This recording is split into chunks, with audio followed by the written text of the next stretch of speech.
In this later part of Eastertide, we have already reference to the Holy Spirit, the Paraclete, and it is fitting that it be the case, for he is going to continue the teaching role of the Son of God, the forgotten person. As Catholics, we can be sure of his teaching, intervention, authority only when we act as Catholics. The word Catholicos is already in the earliest Church Fathers. The word is used from practically the beginning. Of course, it means universal, holos, all, and cast according to. And when the Church was starting off on its journey around the world, it eventually had to go into diversified mode as it got into enculturation. But let us not forget that it all started at Jerusalem. We have these concentric circles of which the Lord himself spoke indirectly before the Ascension. Beginning from Jerusalem, and then it goes on, Judea, Samaria, and to the uttermost parts of the world, they are to be his witnesses. But the Spirit is to go with them. And we notice that they are aware of it. All the time we have reference to this one and that one, like Stephen, a man full of faith and of the Holy Spirit. And we have that important passage halfway through the Acts, chapter 15, when we have essentially the first council in history. Remember how they wrote to the churches afterwards, it has seemed good to the Holy Spirit and to ourselves. They were together and listening together, and therefore they could claim this guarantee. That carried on, and in the early stages it was complex because already, as we can see from St. Ignatius of Antioch, heresies were coming in. They could not meet easily to solve them because the church was under persecution. And the safeguard, as insists St. Ignatius of Antioch, who was writing only about 50 years after St. Paul, is the bishop. He insists and he re-insists, liceu sine episcopo. Nothing without the bishop. And already under him we can see the three-tier system working perfectly well. The bishop with his crown of presbyters and the deacons who are important. Now, eventually, towards the end of the Acts, that uttermost parts of the world comes in when both Paul and eventually, although he's not yet mentioned in Rome, Peter arrived there at the Eternal City, the centre of diffusion of communication with the West. And at that point, although a lot of Greek is spoken in Rome, it does become Latinized. And liturgy also takes on a certain Roman stamp. It becomes sober and noble in its simplicity, compared with the somewhat expansive mode of the East from which it is coming. For there is something still of the temple mode in the East, a lot of incense and so on.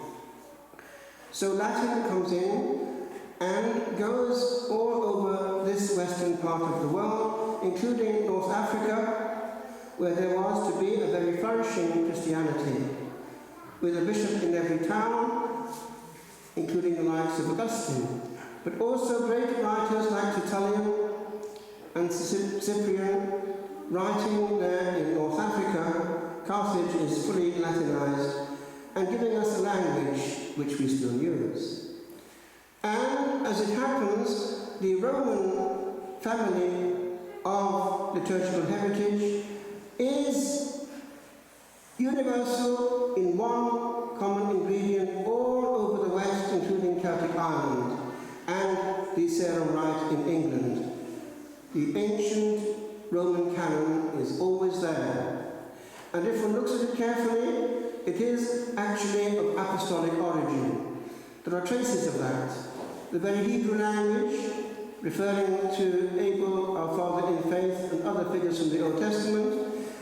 Also the fact that you can see that it's the very Eucharistic prayer that was being used in apostolic times by the celebrant who in the initial stages would have been an apostle, and then a bishop, ordained by them. The proof is that they talk about Hunc preclarum calicem, this most precious chalice. That's apostolic in origin. Now, what happens then is complex. It can be seen from the experience of Hilary of Poitiers, who was sent to the East, that the dialogue with things theological, philosophical, specifically Christological, is far more developed in the initial stages than in the West. And they have a whole vocabulary already developed, which causes hiccups when it comes to the West. Hypostasis in Greek means person. Persona in Latin comes from the field of the theatre. It's a mask, persona, through which the person sounds, persona. Now, when you try to translate hypostasis, which means person, into Latin, it doesn't work. Because hypostasis, word for word in Latin, is substantia, hypo, underneath, and stare, which is not the same thing. And that goes on. Eventually they had to handle it at highest level. In one ecumenical council after the other, it was so complex. We have still the traces of Nicaea and Constantinople in our creed, and then it goes on. And only in 451 is it eventually finally solved. But even there is a hiccup. It's Egypt. For political reasons, they don't accept Chalcedon. They're anti before, that is Chalcedonian. Therefore, by accident, they're Monophysite. And in recent years, they've been trying to solve that, showing that it was simply a question of underdeveloped language. And they were on the way, fairly recently, to coming into full communion with Rome. And the proof is that when it came to the martyrs, those martyrs which were brutally tortured by slow decapitation were all included in our album by Pope Francis, because they were, by martyrdom, a part of the universal heritage of martyrs. And that was an anticipation of what we were hoping for, that the Coptic Church would come into full communion with Rome, because they recognized that actually they were not formally in any heresy. But unfortunately, there was a problem recently when it came to the question of what seemed to be letting up on the question of gay union, which actually wasn't the case if one looks at the document carefully, but it was seen that way. I make a jump. These were patriarchates, of which Rome was the first, although actually historically Jerusalem was the first and then Antioch. When the church was in this element of being able to be completely one with all the churches represented, there was certainly a guarantee. In 787, you had that one on iconoclasm, all that, which gives us the doctrine that we have now, linked with the Incarnation. We can use icons. But then, as time went on, culture got very, very much different, and there was, as would tend to happen in those days, a bust-up between two bishops. The only thing was, that the bishops concerned were kind of important. One was the Bishop of Rome, and the other was the Bishop of New Rome, Constantinople. They thought it was a glitch and that it would pass, but it didn't. It stuck, and it's still there, and got bigger because of the expansion of the Church in the East. So, what have we? Look at it carefully. The Church in 1054 had a terrible, terrible accident, but the power of the Holy Ghost still carried on once they had the apostolic succession, which they always had in the East. And because they were separated from Rome, they were less in danger of changing things. So it stuck as it still. A glorious sight, actually. But there is a problem when it comes to the West having infighting in itself. After the First Vatican Council, there was a refusal to recognize papal infallibility. It was the breakaway of the old Catholics based on Utrecht. They, as time went on, became more Protestant, but they had the orders, at least at the beginning, and Anglicans would try to get one of theirs to be one of the 4 or 3 consecrated bishops, because they were nervous about their own orders. After the Second Vatican Council, we've had something similar. There was a reaction, an overreaction to what was actually not the work of the Holy Spirit, but the work of man appropriating badly the force of renewal. We call it liturgical abuse. It's massive, and it led and provoked a counter-reaction of refusal of the whole new, which is not actually the correct way to approach any discussion. Now, my friends, observe and take note. There is no guarantee of truth and unity when the church is without Peter.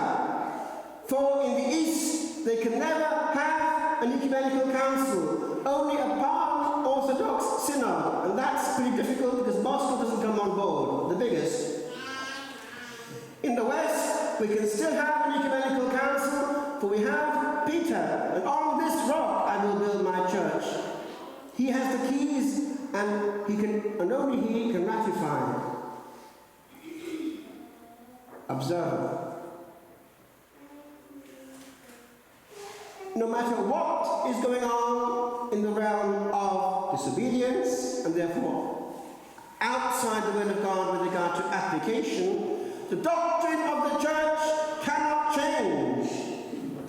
Truth is not fluid.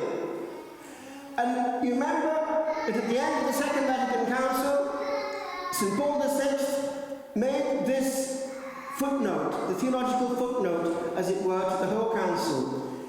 The council that we have just celebrated is a pastoral council, and he was hinting that for the doctrine, it hasn't changed.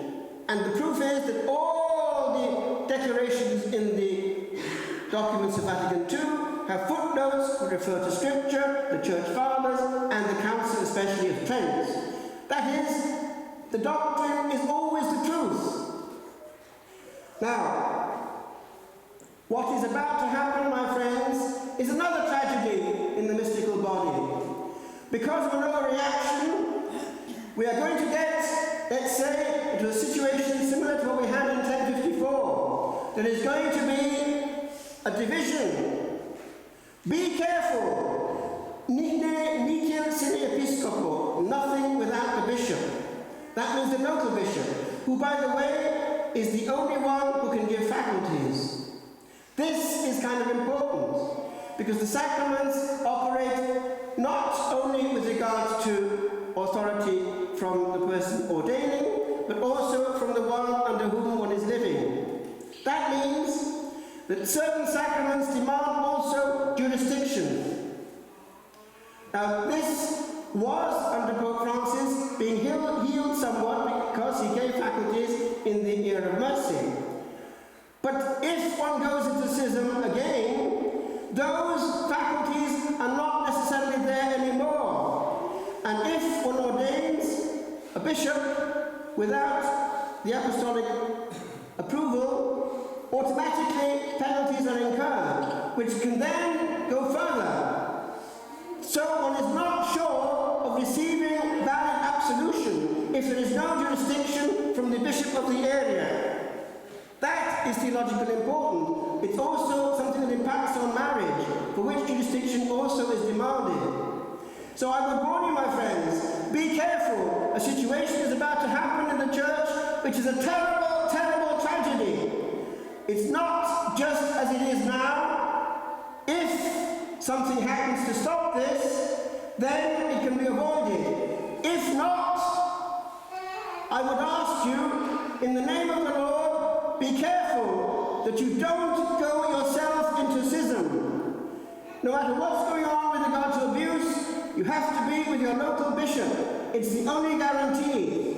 And by the way, when they ordain a bishop anywhere in the Western Rite, there is a pause. In Latin, Abebis, do you have the Apostolic Sees rescript, or letter from the Apostolic Sees? And then it comes, and the answer, of course, is yes, and then legat let it be read. So they have to read the letter of the Holy Father that decrees that this person specifically be bishop of this diocese. Now, if one proceeds to an ordination of a bishop, and if one keeps to the right, one is going to say that, and one is going to say a lie afterwards, because if they say yes, it's not true, and they can only have a pause when they are commanded to read it. So the act of schism is starting at that point, and automatically incurs huge penalties for those involved. So be careful, my friends. The Church is the mystical body, and we cannot damage its unity, which is divine. So don't use your energy in infighting. Protect the unity of the Church. Remember the insistence of these martyrs like Ignatius of Antioch. Nothing without the bishop, nothing without the bishop. He's the only guarantor locally of unity. So in this, my friends, practice what James is advising us. Be slow to speak and swift to listen, because many voices are raised and they can't hear the Holy Ghost, whose voice is not noisy or quarrelsome. The serenity of the Holy Ghost is perceived only when the whole Church moves together. And remember, this is what convinced the likes of John Henry Newman. He could see it in the Church Fathers that he was translating. And he got to a certain point and he couldn't go any further. He put it this way: Securus judicat orbis terrarum. Insecurity judges the whole world. Only when the whole world says the same thing under the Holy Ghost are we safe. And you can see that the Anglican branch system was just not valid. Be careful, my friends. We are in a terribly, terribly sad time. Pray for unity and pray that schism be averted. The Lord is hurting every time we wound him in his mystical body.